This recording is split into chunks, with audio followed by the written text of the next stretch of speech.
저희들이 이제 지금 이제 산상수훈에서 구복 이제 팔복이라고 보통 이야기하죠. 근데 실상은 이제 9가지 복이 이렇게 기록되어 있습니다. 그래서 이제 우리가 이제 지금까지 산상수훈에서 구복을 다루고 있고, 오늘의 4번째 시간입니다. 오늘은 9가지 복 중에서 7번째인 마태복음 5장 9절에 기록된 복을 시작으로 해서 나머지 복들을 이렇게 상고하도록 하겠습니다. 마태복음 5장. 이 산상수훈을 제가 계속 이제 보고 있습니다. 이것은 집에서 자꾸 읽어보시면 참 도움이 되실 거예요.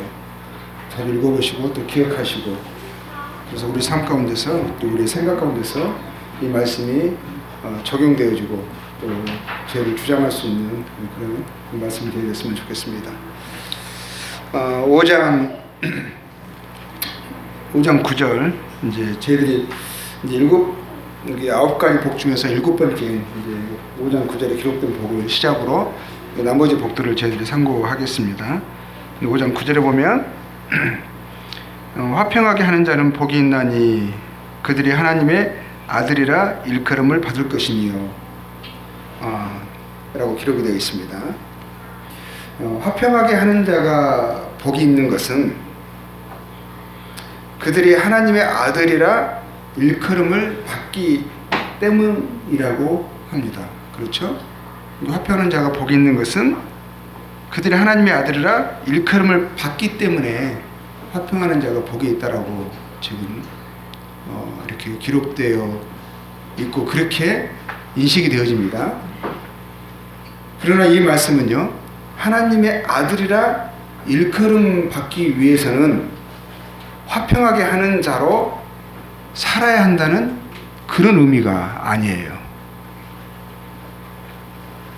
왜냐하면 하나님의 아들이라 일컬음 받게 되는 구원, 자격, 그 영광은 사람들의 선한 행위의 결과로 이루어지는 것이 아님을 우리는 잘 알고 있습니다. 그렇죠? 그러니까 화평하게 하는 삶을 살아감으로 그 결과로 우리가 하나님의 자녀가 되어진다, 일컬음 받는다, 그런 의미가 아니라는 거죠. 그러면 이 말씀은요, 하나님과 화목하게 되어 이미 하나님의 자녀라 일컬음을 받게 된 자들은 이미 하나님과 화목되어져서 하나님의 자녀라 일컬음을 받게 된 자들은 화평하게 하는 자로 살아가는 것은 지극히 당연하고 합당하다라는 의미이기도 하면서요, 또 화평하게 하는 화평한 삶을 그러한 사람들은 살아갈 수 있다라는 또 뜻이기도 합니다. 그리고요, 그러한 삶이 이 땅을 화평하게 하는 삶, 그러한 삶이 이 땅을 살아가는 하나님의 자녀들의 존재 의미이고 참 가치이고 또 반드시 누려야 할 복이라는 말씀으로 이해할 수 있습니다. 무슨 말씀인지 이해되세요? 예. 모든 인생들은요, 근본의 문제를 가지고 있어요. 그게 뭐죠? 하나님과 불화된 사이가 좋지 않는 거예요. 불화. 인생의 고통, 슬픔, 불행, 사망, 인생 서로 간의 반목, 다툼, 단절, 이와 같은 인생의 제반 문제들은요, 하나님과의 불화, 하나님과의 관계 단절에서 그 원인을 갖고 있고요, 파생되었습니다. 하나님과 불화, 사이가 좋지 않은 거죠. 불화. 그리고 단절을 사람들은 뭐라고 하죠? 그것을 죄와 사망이라고 합니다. 죄와 사망으로 인해서요, 인생은 하나님과 화평이 아닌 원수, 적이 되었습니다.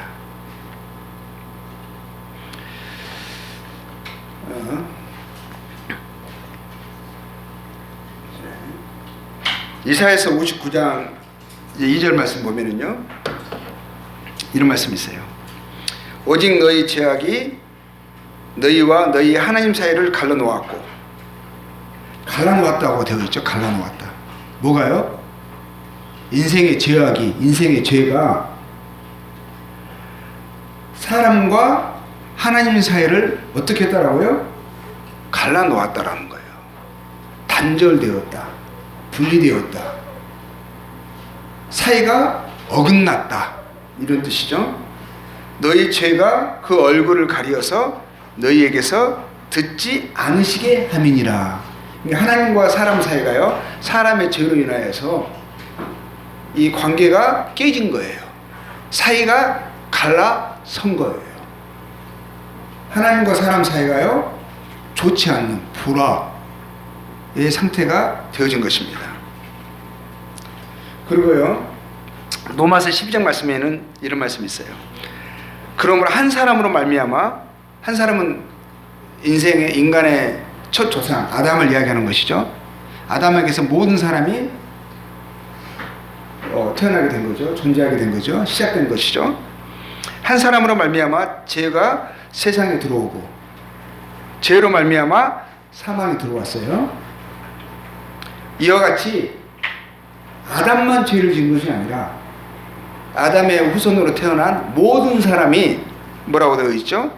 죄를 지었으므로 사망이 모든 사람에게 이르렀느니라.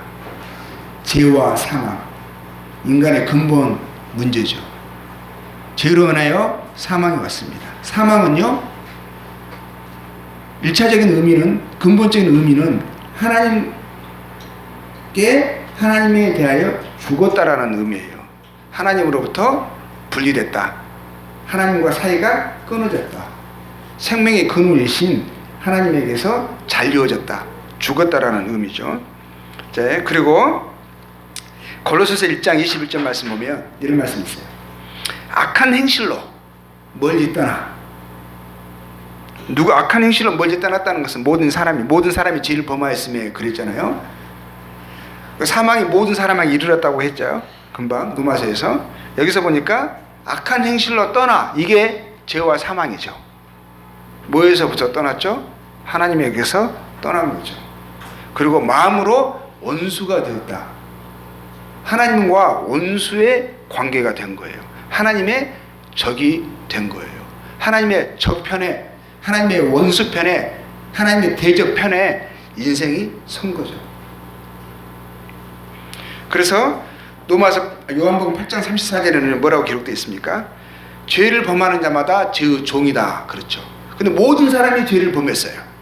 그렇죠? 모든 사람이 죄의 종인 거죠. 죄의 조된 상태를 요한복음 8장 44절에는 뭐라고 되어 있습니까? 이제 계속 이어지는 말씀이에요. 예수님이 계속 이제 하고 계신 말씀인데 뭐라고 되어 있죠? 너희는, 죄를 범하는 죄의 종들을 두고 하시는 말씀이죠. 뭐라고 되어 있죠? 너희는 너희 아비 마귀에게서 났다. 너희 아비가 누구냐? 마귀라고 하는 거죠. 사탄 마귀. 사탄 마귀가 죄인들의 아버지라는 거예요. 모든 죄인들은 누구에게 속했냐? 사단에게, 마귀에게 속했다라고 말씀하시는 거예요. 그래서 이상할 것이 없는 거예요. 사탄이 하는 대로, 그 속성대로 하는 거예요. 너희 아비의 욕심을, 아비가 누구죠? 마귀의 욕심대로 너희도 행하고자 하느니라. 행하는 삶을 살고 있다는 것이죠. 이렇듯 모든 사람이 날 때부터 죄 가운데 태어나서 하나님의 원수인 사탄 마귀에게 종속되어 죄를 범하고 사망의 심판 아래 살아갑니다. 모든 사람들은 죄와 사망과 사탄의 권세 아래 있는, 근본적으로 하나님과 원수, 적대 관계에 있다라는 것이죠. 자, 하나님의 원수편에 있어 하나님의 적, 적의 편에 서 있는 거죠. 있어서 죄와 사망의 심판 아래에 있는 인생들의 근본 문제, 하나님과의 적대, 불화의 문제를 해결하기 위해서요, 하나님이 어떻게 하셨죠? 하나님과 인생의 불화, 단절, 인생들이 죄와 사망으로 인해서 하나님으로부터 분리된 하나님의 원수인 사단의 편에 서버렸어요. 이런 인생의 근본의 문제를, 이 하나님과의 깨어진 이 관계, 이 불화의 문제를 해결하시기 위해서 하나님이 어떤 일을 하셨죠? 그 아들을 이 땅에 보내셨어요. 그렇죠? 자, 그래서 시간을 제가 줄이기 위해서, 말씀 찾는 시간을 제가 줄이기 위해서 PPT를 지금 사용하는 겁니다. 이거 잘 보셔야 돼요. 자, 요한복음 3장 17절에 뭐라고 되어 있죠? 하나님이 그 아들을 세상에 보내신 것은 그 아들을 보내셨어요. 하나님의 아들을 세상을 심판하려 하심이 아니요 그로 말미암아 세상이 구원을 받게 하려 하심이라. 여기서 구원이라고 표현되어 있죠. 이 구원이라는 것은 뭐죠? 결국에는 하나님과 인생의 근본의 문제인, 인생의 근본의 문제인 하나님과의 깨어진 그런 관계, 하나님으로부터 떠나 있고 분리된 그런 관계, 죄와 사망 안에 있는 것을 해결하시기 위해서, 구원하시기 위해서, 하나님께 다시 회복시키시기 위해서 하나님께서 그 아들을 이 세상에 보내신 것이죠. 그렇죠? 그리고 요한복음 14장 6절에서는 그 아들이 누구죠? 이 땅에 인생들을 구원하시기 위해서 오신, 사람들이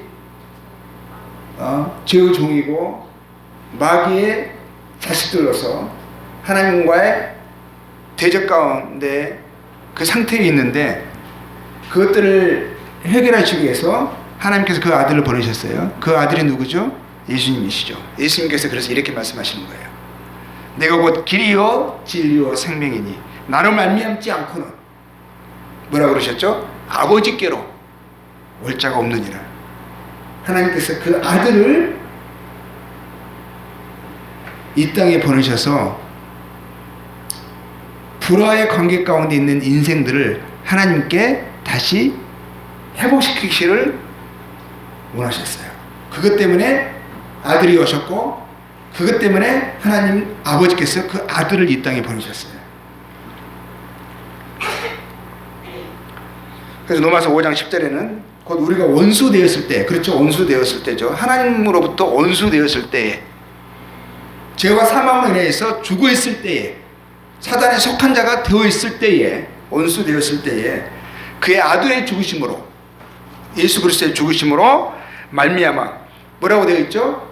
하나님과 뭐라고 되어 있어요?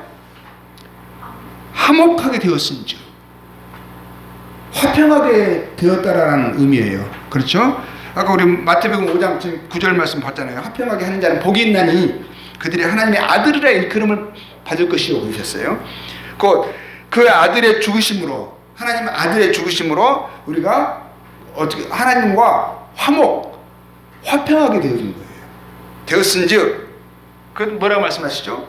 화목하게 된 자로서는 그런 거예요. 화목하게 되어진 거예요. 하나님과 이제는 불화의 상태가 아니라 하나님으로부터 분리된, 단절된 그 사이가 갈라선 그런 상태가 아니라 이제 뭐라고 되어 있어요? 하나님과 화목됐다라는 것이죠. 화목된 자로서는 그런 거예요. 화목된 자로서는 그것을 해결하시기 위해서 그 아들이 오셨고, 그것 때문에 죽으신 거예요. 우리를 살리시기 위하여서 그 아들이 대신 죽으신 거예요. 그래서 또 로마서 5장 1절에는 이렇게 되어 있습니다. 그러면 우리가 믿음으로 예수님께서 하나님의 아들이시고 우리를 하나님께 화목하게 하시기 위하여서 우리를 대신하여 십자가에 죽으신 하나님의 아들, 우리의 구주시라는 것을 믿는 그 믿음으로 어떻게 됐죠? 의롭다 하심을 받았다라는 거예요.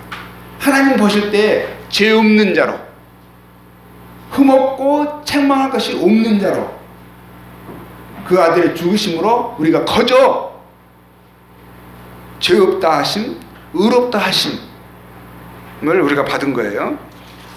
우리 주 예수 그리스도를 말미암아 하나님과 뭐라고 되어 있죠? 화평을 누리자. 이미 화목하게 된 거예요. 그렇죠? 하나님 분명하게 말씀하셨죠. 화목하게 되었다. 그 아들의 죽으심으로 하나님과 화목하게 되었은즉, 그렇죠? 화목하게 된 자로서 그런 거예요. 이미 화목하게 되었어요. 그러니까 뭐라고 말씀하시는 거예요?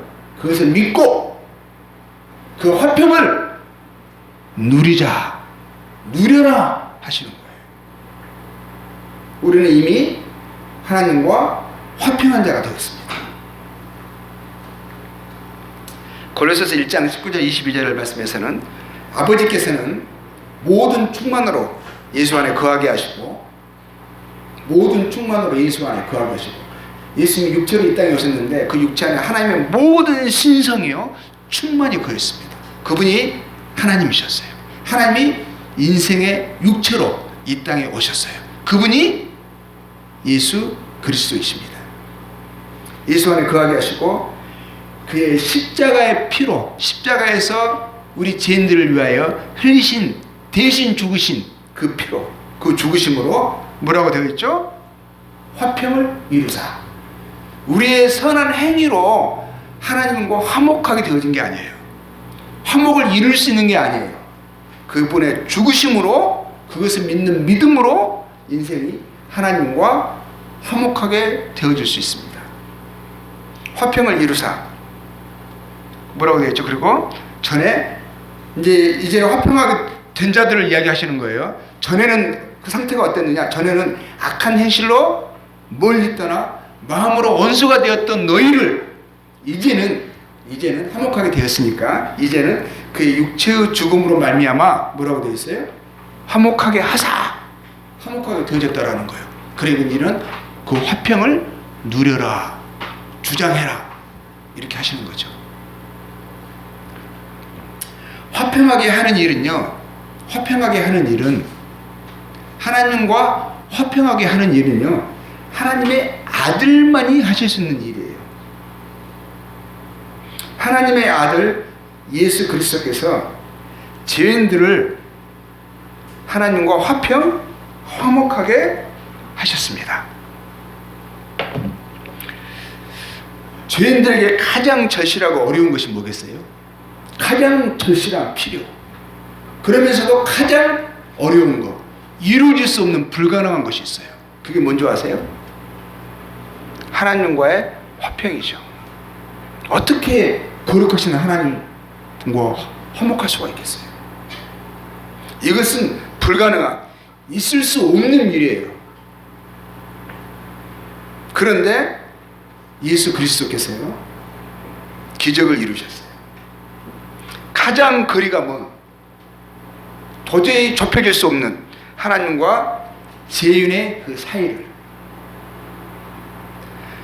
원수가 되어져서 완전히 깨어진 그 관계를 중재하시고 화평하게 하셨어요.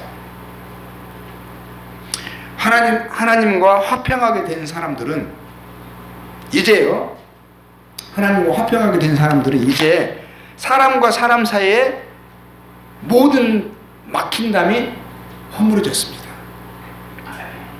예수 그리스도를요, 자신의 주와 구주로 영접한 모든 사람들은 영접한 그 순간에요, 그들의 모든 저주가 일시에 풀렸어요. 그 애들 애니메이션 영화 보면 특히 이제 생각나는 게 미녀와 야수 같은 그런 거 있잖아요. 저주를 받아가지고 그 멋진 왕자가 야수로 변해 있고, 그 신하들이 막 그릇이나 다른 어떤 집기로 변해 있고 막 이러잖아요. 그렇죠? 저주가 풀리니까 어떻게 되죠? 순간에 저주가 풀리니까 원상태로 회복이 되잖아요. 우리가 예수 그리스도 믿는 그 순간에 죄와 사망의 모든 저주가요, 일시에 완전히 풀렸습니다. 예수 그리스도를 믿는 자들이에요, 하나님과 화목하게 되어져서 그의 자녀가 되었습니다. 하나님이 보실 때요, 또한 믿는 사람들은 그들이 서로 전에 어떤 관계였건 상관없이, 그들이 유대인이었건 이방인이었건 도저히 그들은 그전에는 하나 될 수 없었어요. 너무 그 사이에 골이 깊었어요. 막힌 담이 있었어요. 그 담을 도무지 넘을 수가 없었어요. 그런데 이제는 하나로, 한 몸으로 화목되고 연결되고 연합되었다라는 것입니다. 실상이 그렇습니다. 실상. 인간의 눈으로는요, 육체로 살아가는 삶의 경험으로 보았을 때는 그걸 받아들이기가 참 힘들어요. 전혀 그렇게 보이지 않거든요. 오히려 정반대인 것처럼 보여요. 그런데 실상은 하나님이 보실 때는, 진리는 뭐냐면요, 믿는 우리가 서로 화목되고 연합되었다라는 거예요. 하나님의 관점에서. 이게 하나님의 관점이 뭐겠어요? 사실이잖아요. 그것만이 진리잖아요. 인간의 눈으로서는 믿음이 필요한 만큼 도저히 그렇게 여겨지지 않으니까. 근데 하나님께서 그걸 이루셨어요.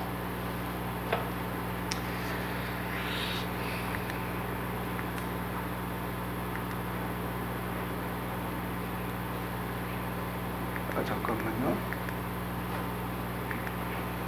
예, 예배소서. 이제 뭐라고 되어 있죠? 이제는 전에 멀리 있던 너희가 그리스도 예수 안에서 그리스도의 피로 가까워졌느니라. 전에 멀리 있었어요. 근데 그리스도의 피로 이제는 가까워졌어요. 그래서 뭐라고 되어 있냐면, 그는 우리의 화평이신지라 그랬죠. 화평. 누가요? 그가 누구죠? 예수님이시죠. 화평이신지라. 둘로 하나를 만들어서, 둘은 뭐냐면 유대인과 이방인처럼 인간에 있어서요, 도저히 하나 될 수 없는 그런 관계를 이야기한다면 유대인과 이방인이에요. 그들에게는 너무 중간에 도저히 건널 수 없는, 넘을 수 없는 막힌 담이 있죠. 근데 둘로 하나를 만드셨어요. 원수된 것, 그 중간에 막힌 담을 자기 육체로 허시고, 이 말씀 이해하시죠? 자기 육체로, 육체의 죽으심으로 십자가에서 그 중간에 막힌 그 담이 허물어졌다라는 거예요. 법조문으로 된 계명의 율법을 피하셨습니다. 왜냐하면 왜 유대인과 이방인을 지금 이제 말씀하시는 건데, 그 막힌 담이 있었냐면 법 때문에 그런 거예요. 법. 유대인들의 그 법으로 관점에서 봤을 때 이방인들은 정말 상종할 수 없는 괴돼지예요. 사람으로 안 보일 만큼의 정말 지저분하고 더러운 그런 문화와 관점으로 살아가고 있는 존재들이라는 거예요. 또 이방인의 눈으로 유대인들을 보면 이상한 사람들인 거죠. 자기들을 사람 취급도 안 하고 별로 깨끗한 것 같지도 않는데 뭐 너무 교만하고 사람들을 함부로 여기고, 도저히 이들에게 서로 그 오해, 판단, 도저히 함께할 수 없는 그런 존재들이에요. 그런데 그런 계명의 율법을 피하셨다라는 거예요. 이는 이 둘로 자기 안에서, 예수님 안에서 한 세 사람을 지어, 유대인, 이방인이 아니라 한국 사람, 몽골 사람이 아니라, 그렇죠? 세상의 모든 사람들이 그리스도 안에서 하나가 되게 하신 거예요. 그것을 세 사람이라고 하는 거예요. 세 사람. 세 사람을 지어 화평하게 하시고, 그렇죠? 화평하게 하시고. 하나님과 사람 사이가 화평하게 되었죠. 사람과 사람 사이도 하나님과 화평하게 되어진 사람들이에요. 사람과 사람 사이도 화평하게 되었다고 말씀하고 있는 거예요. 또 십자가로 이 둘을 한 몸으로 하나님과 화목하게 하려 하심이라. 원수된 것을 십자가로 소멸하시고, 또 오셔서 먼 데 있는 너희에게, 십자가로 소멸하시고 또 오셔서 먼 데 있는 너희에게, 먼 데 있는 너희가 누구겠어요? 이방인들이지. 멀리 있었거든요. 유대인들은 좀 가까이 있긴 했었어요. 이방인보다는 가까이 있었지만 그래도 뭐죠? 하나님으로부터 떠나 있었다라는 것이죠. 먼저 오셔가지고 먼데 있는 너희에게 평안을 전하셨어요. 그렇죠? 평안, 화목을 전하신 거죠. 하나님과 화목될 수 있는 길을, 이제 복음을 그들이 듣고 그 복음을 통해서 하나님과 화목하게 되어지는, 화평하게 되어지는 평안을 그들이 이제 듣고 평안하게 되어진 거죠. 가까운 데 있는 자들에게는 평안을 전하셨으니 이는 그로 말미암아 우리 둘이 한 성령 안에서 이제 뭐죠? 아버지께. 하나님이 이제 원수가 아니라, 그렇죠? 이제 하나님의 아버지가 된 거예요. 하나님의 아버지가 됐다라는 것은 뭐예요? 하나님과 화목하게 된 자들이 하나님의 자녀들이 되었다라는 의미죠. 그렇죠? 자녀들이 아버지라 부르죠. 아버지를. 그러니까 하나님과 예수 그리스도의 죽으심을 통하여서 화목하게 된 자들은 이제는 하나님을 아버지라 부를 수 있는 하나님의 자녀들이 되었다, 이런 의미죠. 그래서 아버지께 나아감을 얻게 하려 하심이라. 그러므로 이제부터 뭐라 그러셨죠? 너희는 외인도 아니요, 외부 사람들이 아니라는 거예요. 나그네도 아니요, 그러니까 하나님과 상관없는 사람들이 아니라는 거죠. 오직이에요. 오직 성도들과 동일한 시민이요, 뭐라고 되어 있죠? 하나님의 권속이라는 게 뭐예요? 가족이라는 거예요. 가족. 하나님의 가족이 되었다. 성도가 되었다. 그냥 성도, 거룩한 무리 정도가 아니라, 거룩한 사람들, 그 거룩한 무리 정도가 아니라 하나님의 권속이다. 하나님의 자녀들이다. 하나님의 식구다. 이런 뜻이죠. 그 죄인들이요, 하나님의 아들들이, 하나님의 자녀가 되었습니다. 그래서 요한복음 1장 12절 말씀에는요, 이렇게 되어 있죠. 영접하는 자. 영접한다는 것은 누구를 영접하는 거죠? 예수 그리스도를 자기의 주와 구주로 영접한, 하나님께서 나를 하나님과 화평하게 하기 위하여서 그 아들을 보내셨구나. 아들을 육체 가운데 우리와 인생과 같은 죄인의 모양으로 육체로 보내셨구나. 그분이 예수 그리스도이시구나. 그분을 영접한, 나의 주와 구주로 영접한 모든 사람들에게 하나님이 뭘 주셨죠? 영접하는 자, 그것을 영접한다는 것은 믿는 거죠. 예수님을 하나님의 아들로, 나의 구주로, 그분이 나를 살리시기 위하여서, 하나님과 끼어진 그 관계를 회복시키기 위하여서 그분이 십자가에서 피를 흘리시고 화평을 이루셨구나. 이것을 믿는 사람들에게 뭐라고 하셨죠? 뭘 주셨죠? 하나님의 자녀가 되는 권세를 주셨다. 권세.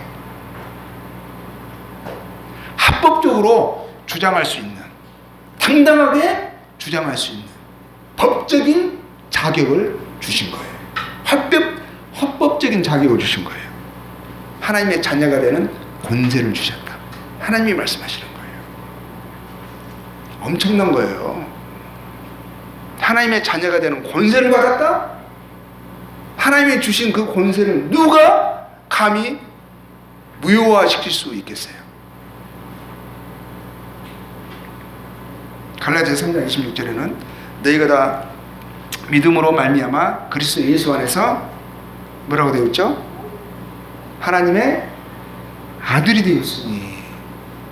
하나님의 아들이 되었대요. 에베소 1장 5절에서는 그 기쁘신 뜻대로 우리를 예정하사 예수 그리스도로 말미암아 자기의 아들들이 되게 하셨으니.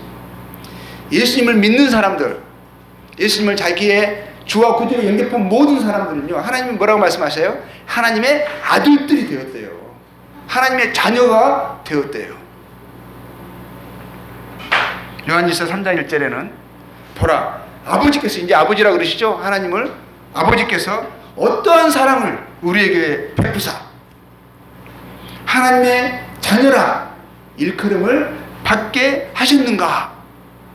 하나님의 자녀라 일컬음을 받게 하셨는가? 우리가 그러하도다. 우리가 그런 사랑을 받아서 하나님의 자녀라 일컬음을 받게 된 거예요. 그러므로 세상이 우리를 알지 못하면, 사람이 우리를요 하나님의 아들들로, 하나님의 자녀로 알지 못합니다. 그냥 한 인간으로, 별 볼 일 없는 사람으로 볼 수 있어요. 근데 실상은 하나님의 자녀들, 하나님의 아들들이죠. 엄청나죠. 죄인들이 하나님의 아들들, 하나님의 자녀가 되었습니다. 하나님께서 그리스도 예수 안에서 이해할 수 없는 넘치는 사랑을 베푸셔서 우리로 하나님의 자녀라는 일컬음을 받게 하셨습니다. 하나님의 아들만이 할 수 있는 화평하게 하는 일, 곧 하나님과 죄인의 불화, 단절되고 원수된 관계를요 화목하게 하는 일을 그리스도 예수를 통해서 하나님과 화목하게 된 이 땅의 모든 하나님의 자녀들이요 위임받았습니다. 화평하게 하는 일을 위임받은 거예요. 화평하게 하는 일은 하나님과 죄인의 이 단절된 불화된 이 관계를요 화평하게 하는 일은 하나님의 아들만이 할 수 있는 일이에요. 그래, 하나님의 아들이 하는 그 일을 죄인들이, 이 인생들이요, 우리들이요 하나님의 아들의 일을 위임받은 거예요. 화평하게 하는 일을.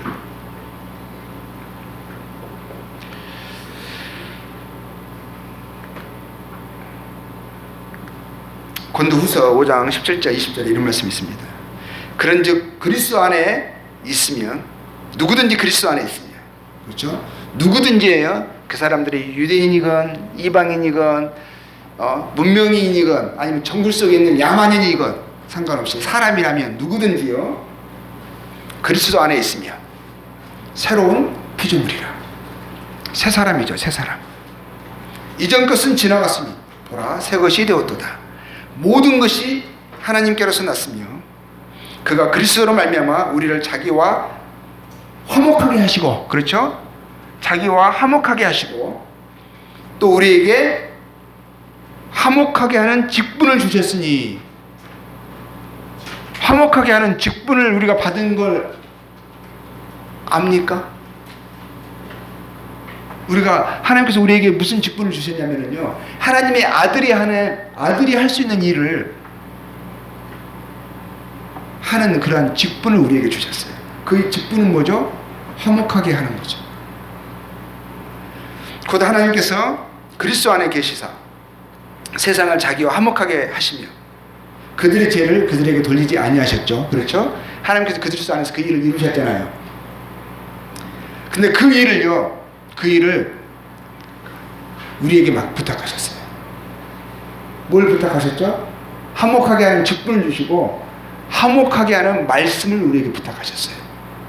복음을 우리에게 부탁하셨죠. 복음 증거를 우리에게 말씀하신 거죠.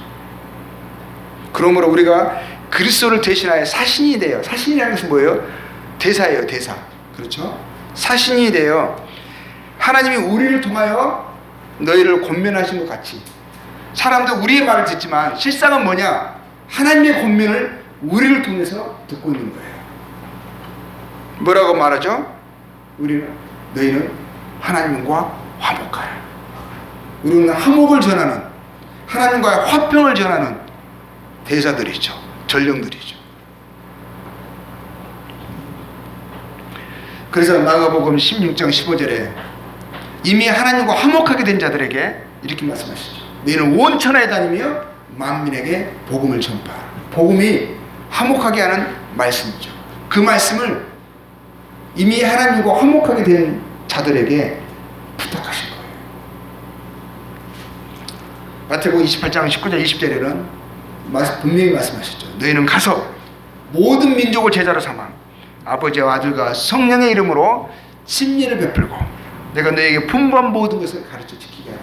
우리에게 화목하게 하는 직분을 주시고 그 말씀을 저에게 부탁하셔서 저희를 통하여서 세상 사람들이 하나님과 화목하라라는 그 말씀을 듣기를 원하십니다. 주님의 지상 대사명을, 대명령을요, 우리가 순종하여 복음이 저희가 사는 곳, 한국뿐만 아니라 세상 곳곳에 우리에게 보이시고 열어주시는 지경들까지 복음을 증거하는 일에 우리가 적극 참여하는 것은 너무나 중요합니다. 이것은 우리가 다른 세상 일로 권고하고 소홀히 하기에는 너무나 중요하고 엄숙한 하나님의 명령, 부탁이 있는 하나님의 명령이 부탁이십니다. 이 땅을 살아가는 그리스도인들이요, 사력을 다해서 감당해야 하는 지상 대사명입니다. 빌립보서 1장 3절에 바울이 빌립보 성도들을 향해서 이렇게 말했어요. 내가 너희를 생각할 때마다 나의 하나님께 감사하며. 빌립보 성도들은요, 바울이 그들을 생각할 때 하나님께 바울이 감사했어요. 그들을 생각하면서 마음이 너무 좋았어요. 기뻤어요. 큰 이유는 뭐냐면 이 빌립보 성도들은요, 그가 구원을 받은 첫날부터 지금까지 항상 뭐였죠? 이제까지 복음을 위한 일에 참여하고 있기 때문에 그랬어요. 화목하게 하는 직분을 그들은 수행하고 있었어요. 세상 사람들이, 그들은 주변에만, 자기 주변에 복음을 전하는 것을 머물지 않고 사도 바울의 선교사에게 자기들이 할 수 있는 최선을 다해서 동참을 했어요. 그래서 그 참여하는 것에 대해서 사도 바울이 그들에게 그 감사를, 그 기쁨을 표현하고 있는 것을, 너희들이 좋은 일에 잘하고 있다, 잘 참여하고 있다 얘기하는 거예요. 그리고 또 이들은 이렇게 말했습니다. 이랬었어요. 빌립보서 1장 27절에는 오직 너희는 그리스도의 복음에 합당하게 생활하라.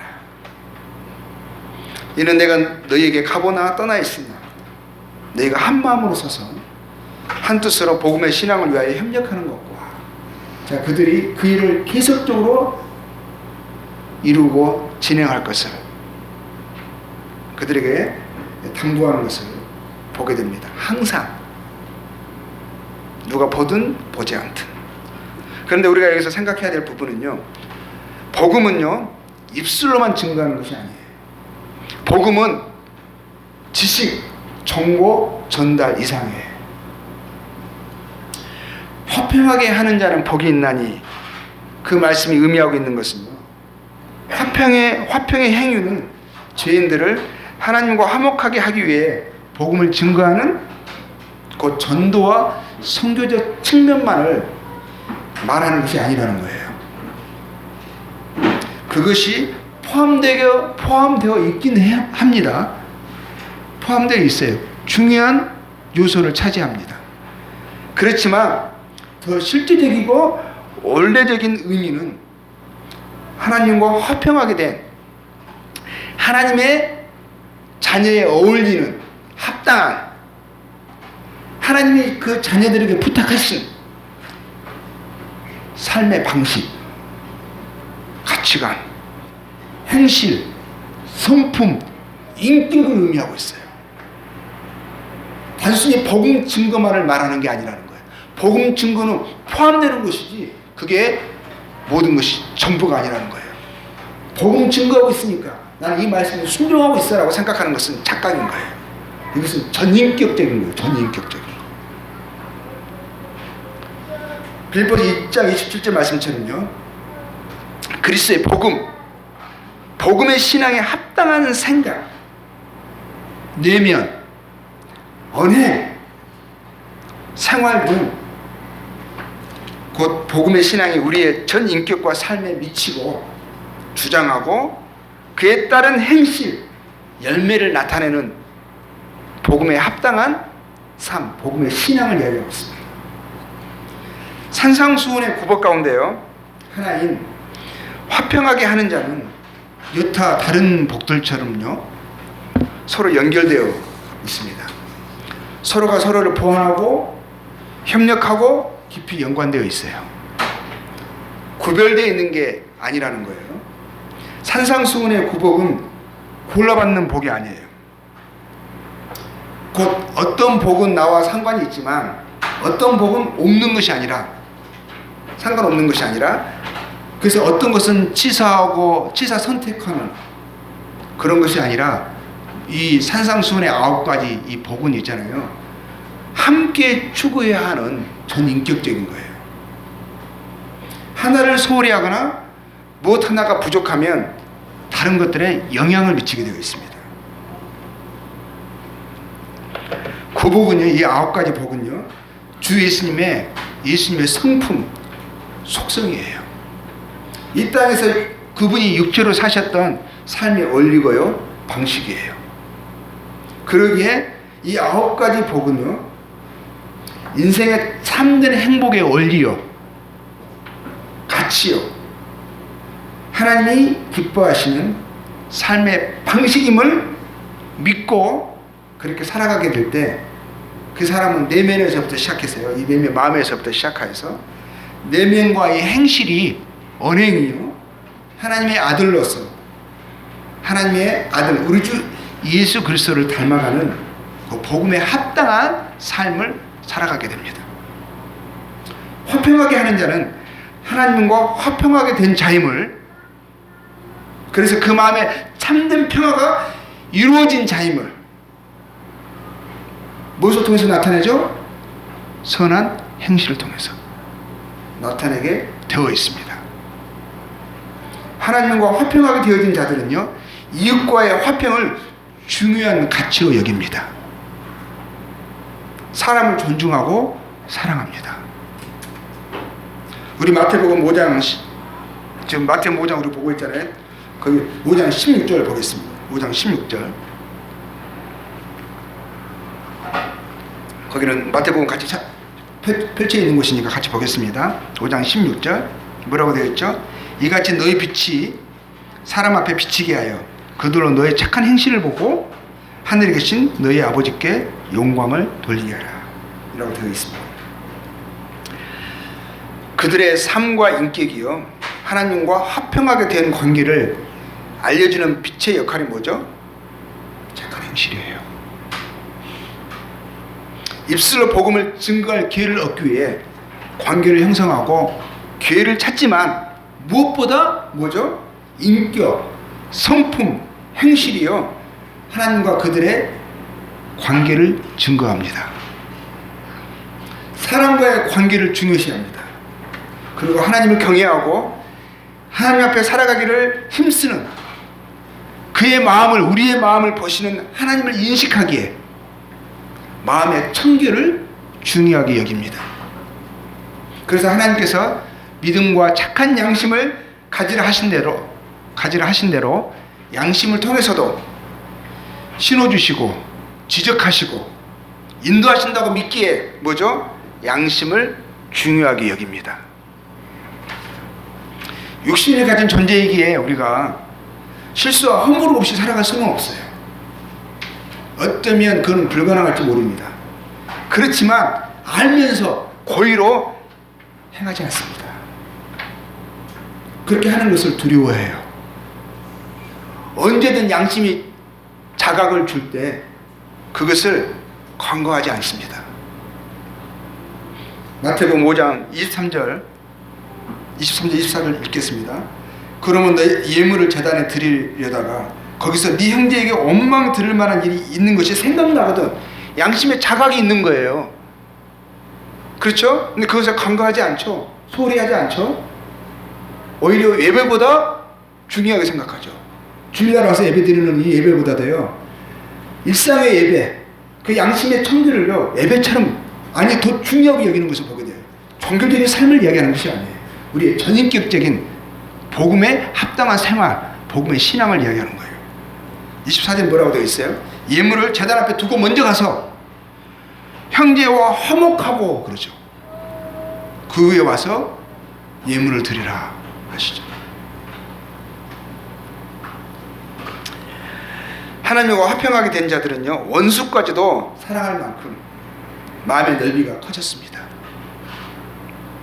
또 계속 커져갑니다. 주님이 명하신 대로 우리가 원수까지 사랑할 수 있는 가능성을 가진 그런 마음을 가진 존재가 되었습니다. 마태복음 5장 44절에요.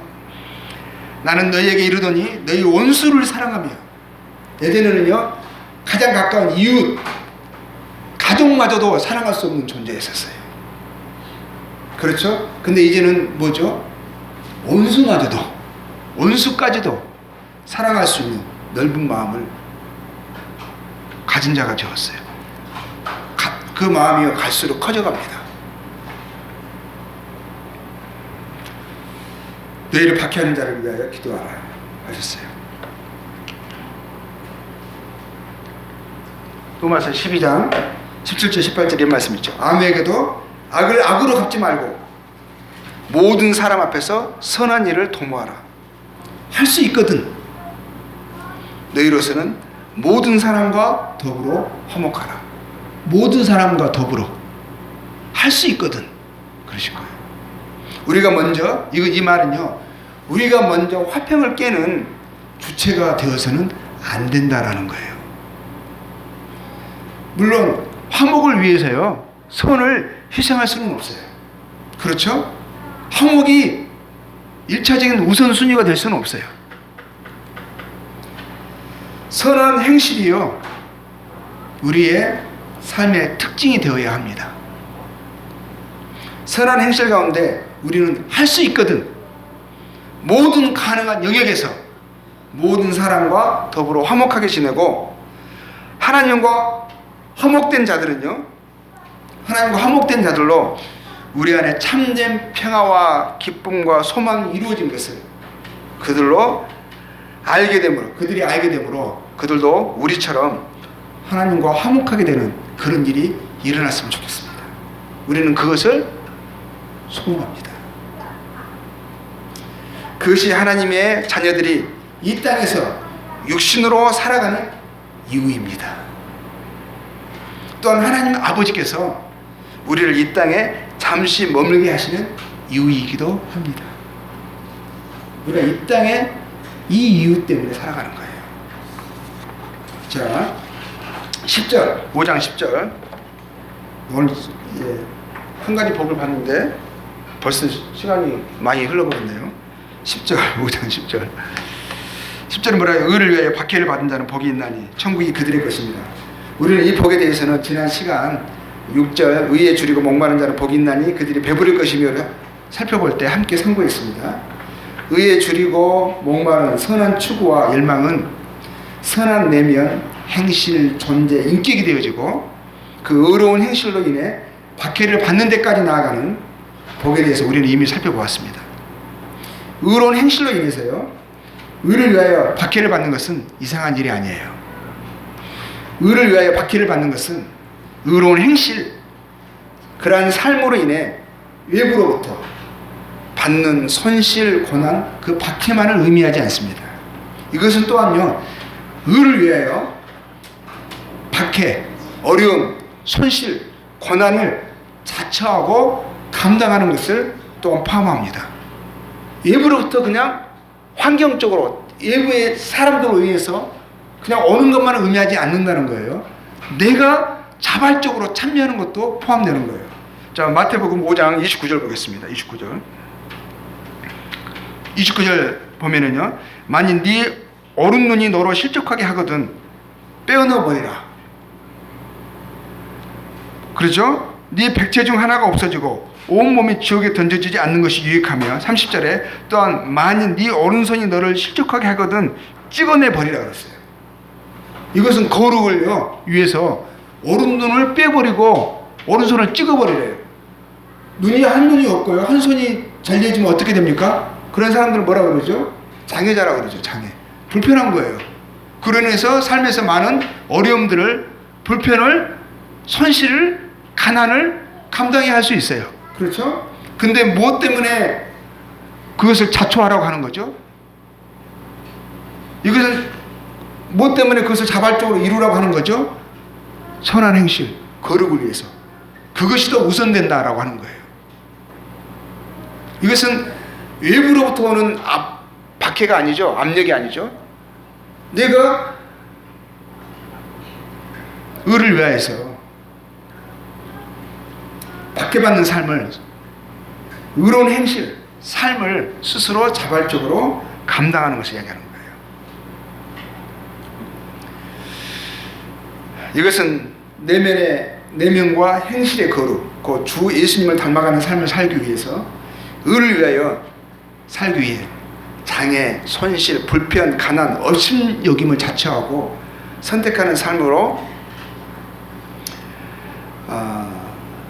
받는 자발적인 박해입니다. 의를 위한 삶, 거룩 생활을 그 무엇보다 중요하게 생각하고 참 가치를 여기는 삶의 자세인 거죠. 자, 11절 읽습니다. 5장 11절. 이제 마지막 복이에요.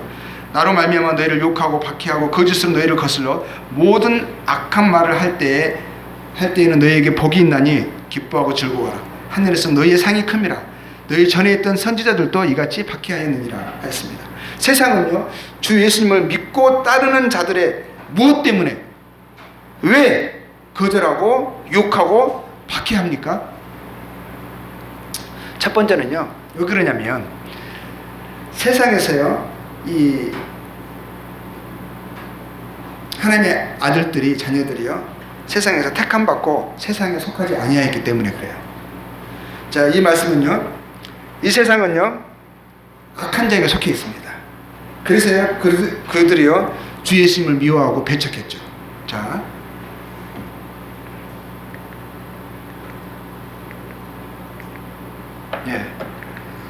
요한복음 7장 7절에 이렇게 나와 있습니다. 주님이 하신 말씀이에요. 세상이 나를 미워한다 했어요. 왜 미워하죠? 왜 예수님이 하신 말씀이에요. 세상이 예수님을 미워하나니, 나를 미워하나니 이는 내가 세상의 일들을 악하다고 증언함이라. 세상의 악을 드러냈어요. 세상의 시스템에 동의하지 않으셨어요. 그래서 세상이 예수님을 미워한 거예요. 요한복음 15장 18절 20절에서 이렇게 말씀하셨습니다. 세상이 너희를 미워하면, 여기서 예수님을 믿는 사람이죠. 미워하면 너희보다 먼저 나를 미워한 줄을 알라. 너희가 세상에 속하였으며 세상에 자기의 것을 사랑할 것이나, 그렇죠? 세상에 속하였으며 자기 것이니까 사랑할 것이나 너희는 세상에 속한 자가 아니요 도리어 내가 너희를 세상에서 택하였기 때문에 세상이 너희를 미워하느니라. 내가 너희에게 종이 주인보다 더 크지 못하다 한 말을 기억하라. 사람들이 나를 박해하였은즉 너희도 박해할 것이요 내 말을 지켰은즉 너희 말도 지킬 것이라. 세상은요 예수님과 그를 믿고 따르는 자들을요 사랑하지 않습니다. 좋아할 수가 없어요. 왜냐하면 그들의 시스템을 정면으로 고발하고 지적하는 것이기 때문에 그래요.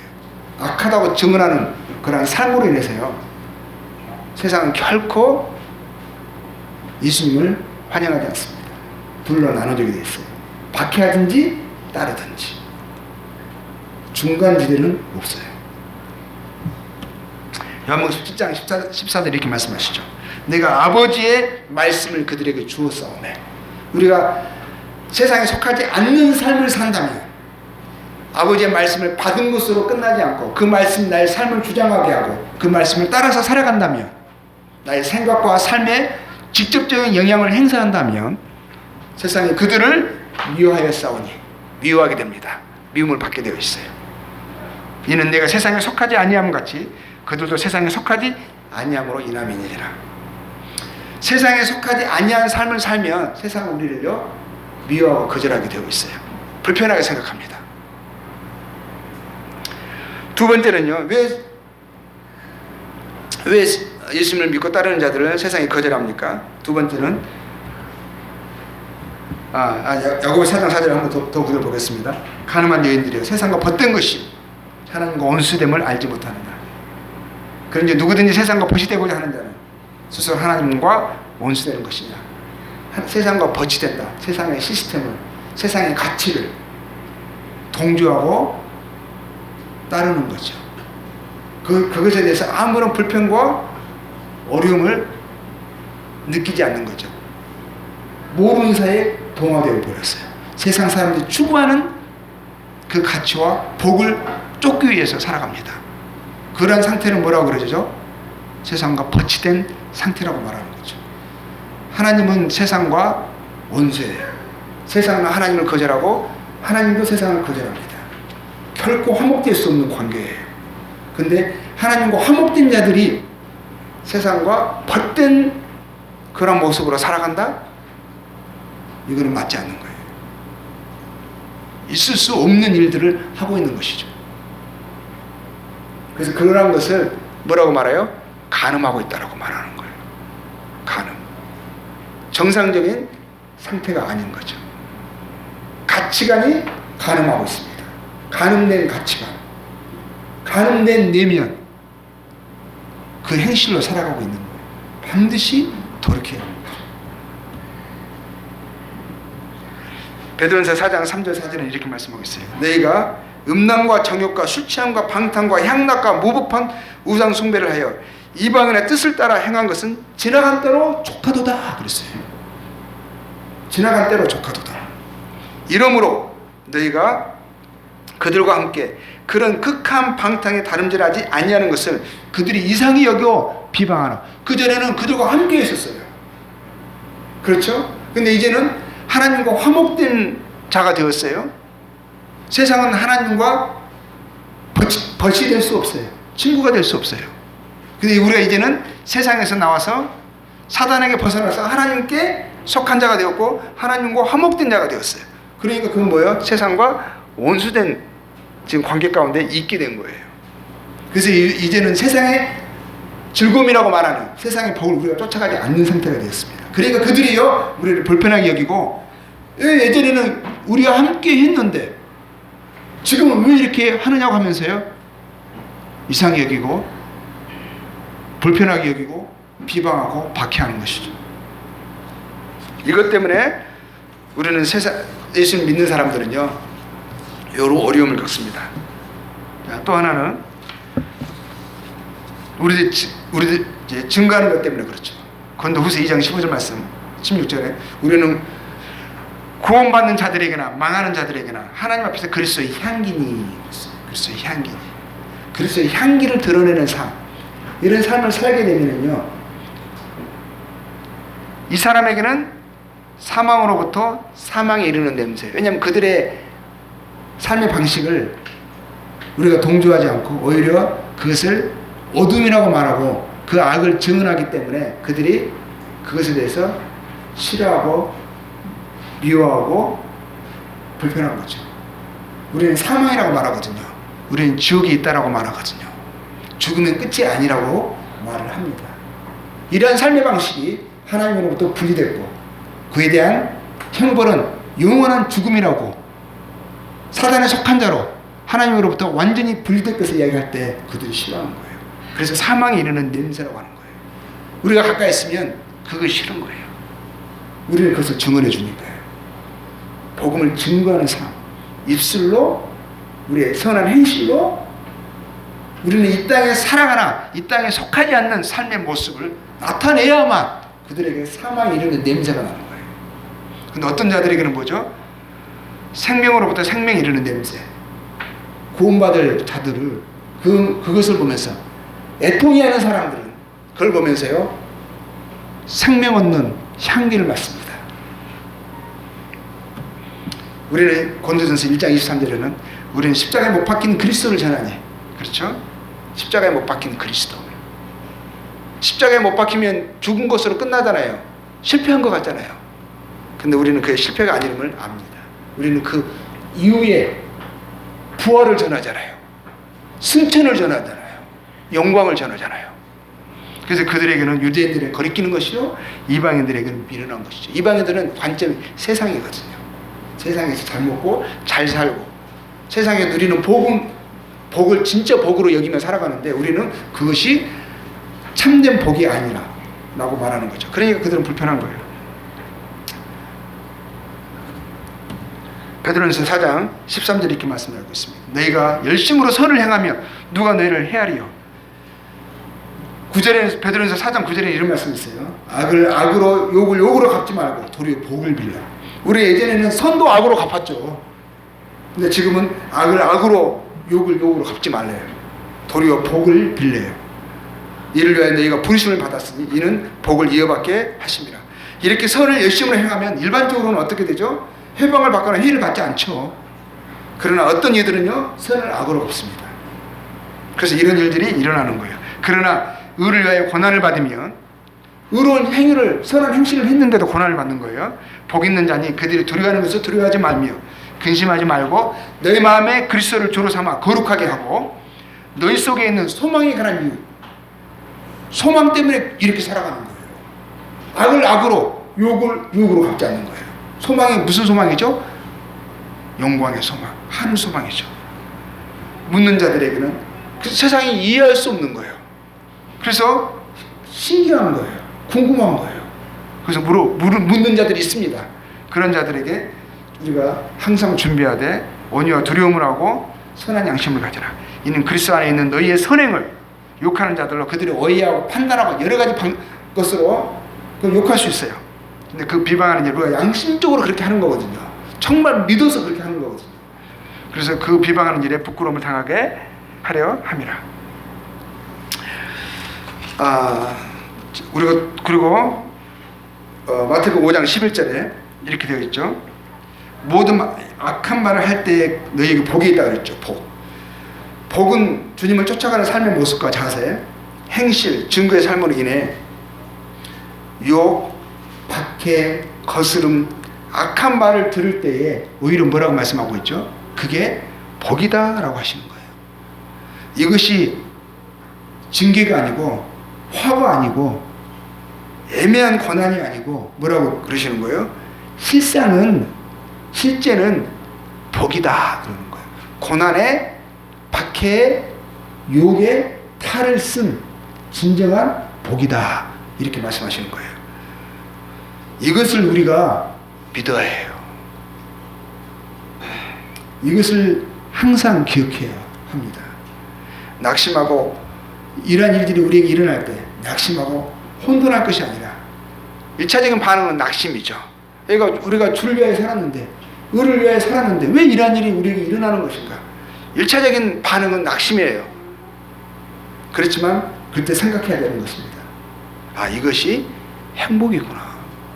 우리는 정말 행복자구나. 이것을 알아야 되는 것입니다. 그러고 나서요 우리의 12절에 기뻐하고 즐거워하라. 감정까지 통제하는 것을 주장하는 것을 보게 됩니다.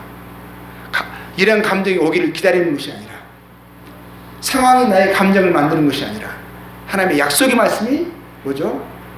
나의 감정을 양산합니다. 환경을 만들어내는 것이죠. 뭐라고 합니까? 기뻐하고 즐거워하라. 어떻게 기뻐하고 즐거워할 수가 있어요? 우리에게 하늘이 있기 때문에 하늘의 상이 큽니다. 너희 전에 있던 선지자들도 이같이 박해하느니라. 이게 무슨 말씀이죠? 이것은 기뻐하고 즐거워할 일이라는 것이죠. 9가지 복을 복으로 여기고 그것을 쫓고 실행하고 나의 삶에서 이루어져가는 것으로 인해서 우리가 받게 되는 불이익, 박해, 어려움을 겪는다면 이것이 화가 아니라 징계가 아니라 뭐라고 말씀하시는 거예요? 복이다 이러시는 거예요. 그래서 기뻐하고 즐거워해라. 우리가 행복할 때 기뻐하고 즐거워하잖아요. 기뻐하고 즐거워해야 할 일이다 하시는 것이죠. 주님이 말씀하신 위의 복들을 9가지 복들을 참복으로 믿어야 돼요. 우리의 생각이 가치관이 전환되어야 해요. 믿고 그것을 살아갈 때 세상에서는 오히려 박해와 악한 말들을 들을 수 있습니다. 그것은 어쩌면 당연한 일일지도 모릅니다. 우리는 하늘에 속한 자이기 때문이에요. 주님이 우리를 위에서 하늘에서 우리를 부르셨습니다. 우리는 하늘의 부르심을 입은 자들이에요. 우리의 표대는요 이 땅에 있잖아요. 우리의 본향은요 이 땅이 아니라 우리의 상, 우리의 영광은 하늘에 있습니다. 하나님의 모든 사람들은 모두 그런 삶의 가치관, 방식으로 살아왔어요. 그 전에 있던 선지자들도 그렇게 살아왔어요. 하나님의 모든 사람들은요, 그 방식이요, 그 원리가요, 같아요. 다르지 않아요. 그래서 히브리서 12장 1절에 이렇게 말씀하고 있는 거죠. 이러면 우리에게 구름같이 둘러싸 허다한 증인들이 있으니, 하나님의 방식이요, 달라지지 않았어요.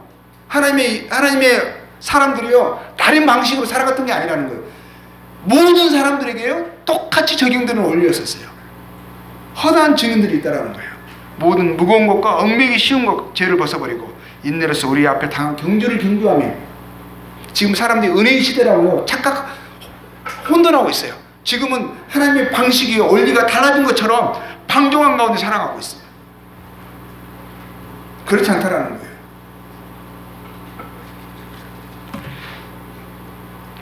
이 말씀 빌립보서 3장 7절에서 8절 그리고 10절 13절 읽고 끝내겠습니다. 그러나 무엇이든지, 그렇죠, 내게 유익하는 것을 내가 그리스도를 위하여 다 해로 여길 뿐더러. 그리스도를 위하여 내게 유익하든 인간적으로 세상적으로 유익하든 것들, 근데 그것이 주님을 따라가는데 주님이 나에게 부탁하시고 맡기신 그런 삶의 방식으로 살아감에 있어서 방해하는 것이라면, 그것이 장애를 우리에게 끼치고 얽매이게 한다면 그것을 뭐라고 그러는 거죠? 그것을 오히려 해로 여긴다는 거예요. 또한 모든 것을 해로 여기면 내 주 그리스도 예수를 아는 지식이 가장 고상하기 때문이라. 주님을 아는 지식, 우리가 주님을 알고 있고 주님으로 인하여서 하나님과 화목하게 되었다라는 것을, 그것을 아는 것, 이건 엄청난 거예요. 이런 엄청난 지식을, 믿음을 가진 자들이에요. 그래서 그에 합당하게 살아라 하시는 거죠. 내가 그를 위해 모든 것을 잃어버리고 배설물로 여기면 세상 그리스도를 얻고, 12절에서 내가 이미 얻었다 함도 아니요 온전히 이루었다 함도 아니라, 이것은 우리가 죽을 때까지 자라가야 하는 것이죠. 어느 한순간에 얻으면 모든 것이 해결되는 것이 아니에요. 보물을 발견하는, 그냥 어떤 보물섬을 발견하는 게 아니라는 거죠. 오직 내가 그리스도 예수께 잡힌 바 된 그것을 잡으려고 달려가노라. 형제들아, 나는 아직 내가 잡은 줄을 여기지 아니하고 오직 한 일, 뒤에 있는 것은 잊어버리고, 그렇죠, 앞에 있는 것을 잡으려고 표대를 향하여. 그 표대를 향하는데 어디를 봐야 되냐면 그 표대가 하늘에 있기 때문에 위를 봐야 되는 거예요. 그리스도 예수 안에서 하나님의 위에서 부르신, 뭐라고 그러셨죠? 위에서 부르신 거예요. 부름의 상을 위하여 달려가노라. 마태복음 5장 12절에 그러셨잖아요. 기뻐하고 즐거워하라. 하늘에서 너희의 상이 큽니다. 우리가 이 부름의 상을 위하여 끝까지 믿음의 경주를 다해야겠습니다. 뒤에 어떻게 살아왔던 그것을 교훈을 받고 그것들을 잊어버리고 이제 앞에 있는 것을 향해서 달려가는 믿음의 경주를 저희들이 끝까지 다하는 그런 사람이, 그런 믿음의 사람들이 되었으면 좋겠습니다. 오늘 해서 드디어 9가지 복을 다 다루었습니다. 다시 한번 이 복에 대해서 다시 한번 읽어보시고, 또 지금까지 드렸던 말씀을 다시 한번 기억하시면서 우리의 가치관으로, 우리의 생각으로, 우리의 소원으로 우리 마음을, 우리의 삶을 주장했으면 좋겠습니다. 네, 감사합니다.